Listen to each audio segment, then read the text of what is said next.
In Uzbekistan, when they do weddings, in the street right outside the house, they put a giant tent that's about that shape. And now they're setting that up over there. They also rented a bunch of chairs and everything. Today is the day before. I don't know how many days this wedding is gonna be, but it's not gonna be one day or two. It's gonna be quite a few.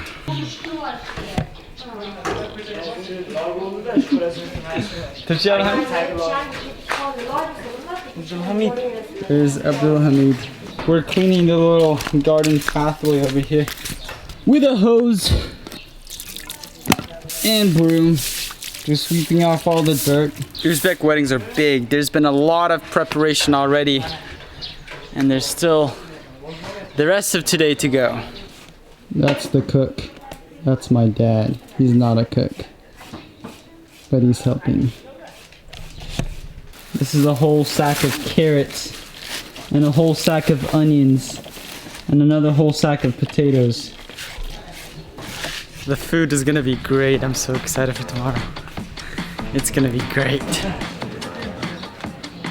Don't force me out of bed in your society. Don't push me down the road you're bringing down. Don't try to fix my head, it's just your anxiety. Don't hush me now, cause I just wanna shout.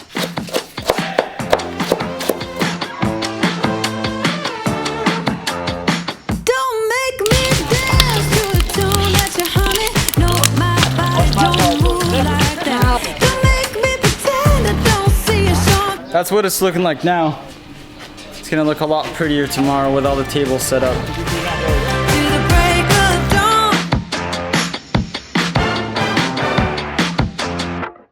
A few things to keep in mind. Not all weddings in Uzbekistan are exactly like the one you're about to see. Some people spend a lot less money and effort on their weddings, and some people, well, they spend a lot more. Some people choose to have them more old-fashioned and somewhat religious, and some people do whatever the heck they want. This wedding, which is my uncle's daughter from my dad's side, is a little bit of a hybrid of everything I just mentioned.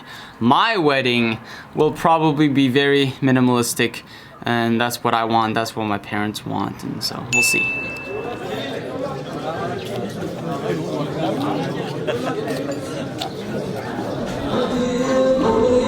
Today is now officially day one of the wedding. It's 4:55 a.m.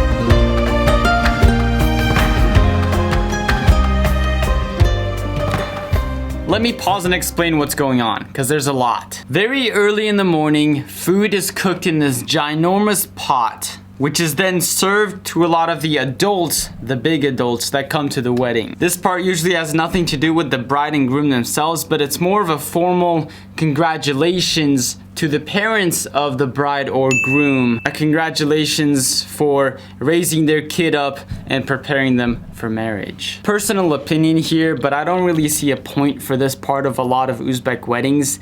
Now, it's good to feed people, but it's not always the people that need the food that get invited for the food.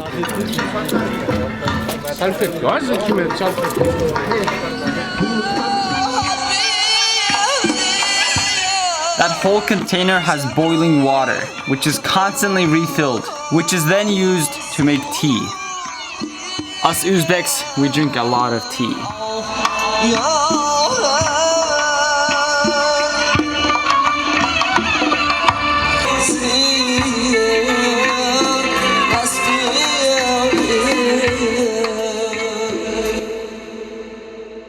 Everybody here at the wedding has a specific role. I will only talk about the ones that I actually witnessed and that I somewhat understand, because there's a lot that I don't.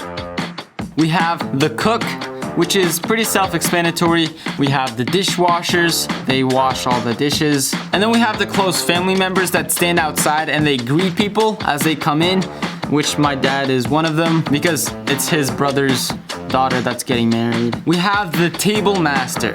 This guy, he makes sure that everybody has what they need. He makes sure all the tables that they're aesthetically pleasing. He makes sure that everybody has the right silverware and cups and food and stuff like that. Then we have the helpers. They're responsible for most of the chores that needed to be done that morning. They deliver all the foods, they bring all the empty dishes back. These are usually the guys that are close to the bride or groom. In this case, they're all the bride's brother's friends. And they're all under the guidance of the table master. We then have the cameraman. We have the singer, and then we have the singer's helpers. Ooh. Rahmat. Ooh, that came out of nowhere.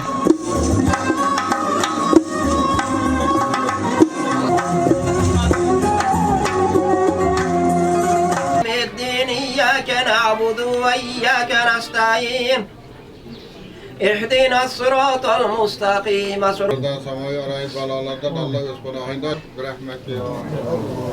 This gentleman here was reading a verse out of the Quran, our holy book in Islam. And whenever you see people doing this with their hands, it means they're making dua, which is like a prayer for something. And this guy, he's wishing the bride and groom a happy marriage, an everlasting happy marriage. And then the cameraman and I switched cameras for a little bit. I took his camera and he took mine.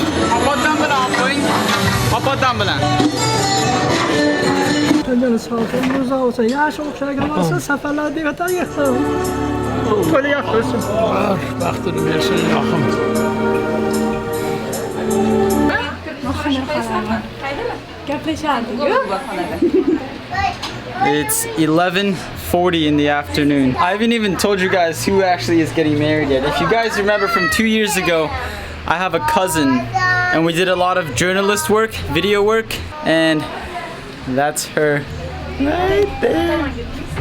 She's getting married. Hello, it's my microphone. I am a journalist, my 5 channel. Bugün Namangan viloyatining quvonchi cheksiz. Sababi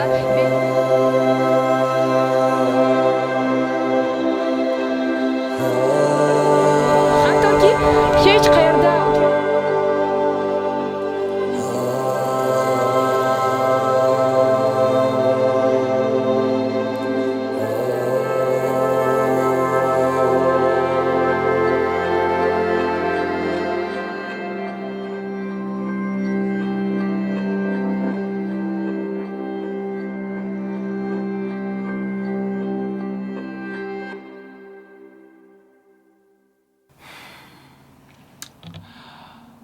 Oh, it must be quite an emotional thing to be able to give your daughter away like that, while entrusting that her husband will treat her the way that she deserves to be treated. Her mother was in tears. Even I had a few tears in my eyes. Ever since we were very young, their house is literally, it's barely even a mile. It's like a 5-minute run from our house. So we obviously saw each other a lot as we were kids, and we spent a lot of time together. And seeing her going away like that was a little emotional. To anyone watching this that has given away a daughter like that, props to you. That must be difficult. That's my neighbor. Say hi. Hello. Hello.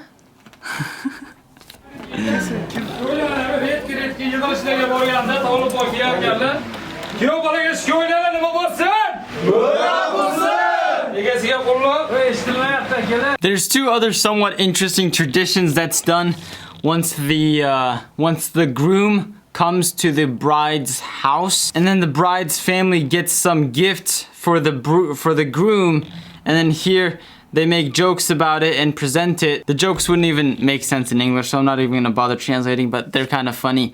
And then there's also this other tradition where somebody younger, when they chose me, like takes this sort of thing. I don't know what it is. but apparently the smoke of it is good for you, which sounds very almost backwards. I don't know, but it smells good. And then I take it and then I blow it to the groom and all his friends, and then they put money in a basket to supposedly stop you from blowing the smoke in their faces. It sounds so weird when I say it out loud. But it all just adds some laughs to an otherwise emotional wedding. Ama birinci marta görüştü oğlanı.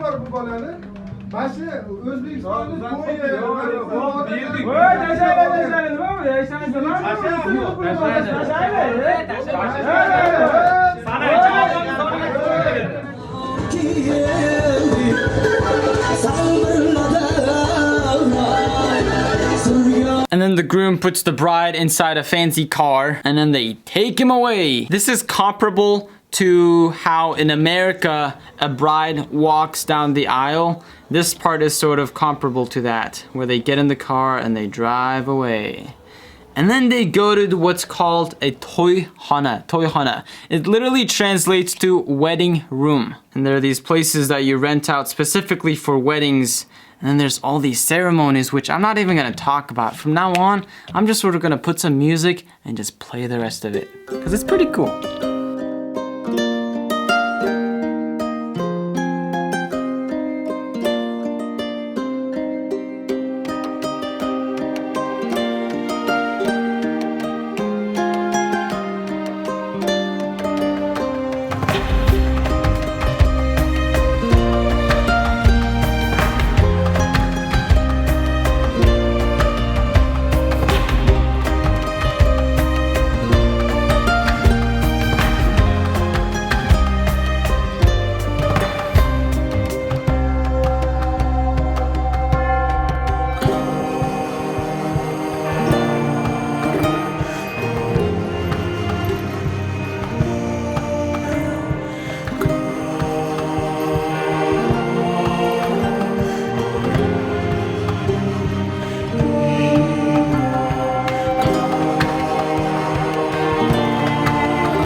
So yeah, that's an Uzbek wedding right there. Like I said at the beginning, that's not how all Uzbek weddings are. There's lots of little variances. And yes, a lot of you might have been surprised by how young she's getting married, but that's usually the tradition in Uzbekistan. You sort of marry in your early 20s. And my sister had just turned 20. Which is even early for Uzbeks, really, but that's just how it is. My geography teacher in 6th grade always taught us that whenever you see something different in other cultures, don't think of it as weird, but think of it as different. And hopefully, as this video gets an international audience, I hope you all keep that in mind, that a lot of the things you see here, it's gonna be different than the way you do things. And don't think of anything as weird, just think of it as different. Now there's lots of things that I might have just unintentionally skipped over explaining in this video, so if you have any questions, leave them in the comments below, and more than likely my Uzbek subscribers are gonna answer those comments probably better than I can. So if you guys have any inquiries or anything like that, I almost broke this. My mom would have been upset. Leave them in the comments below, and then somebody will get back to you. And with that, Goodbye.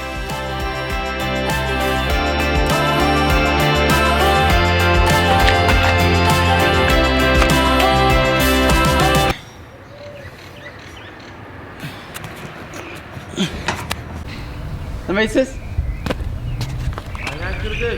O neydi?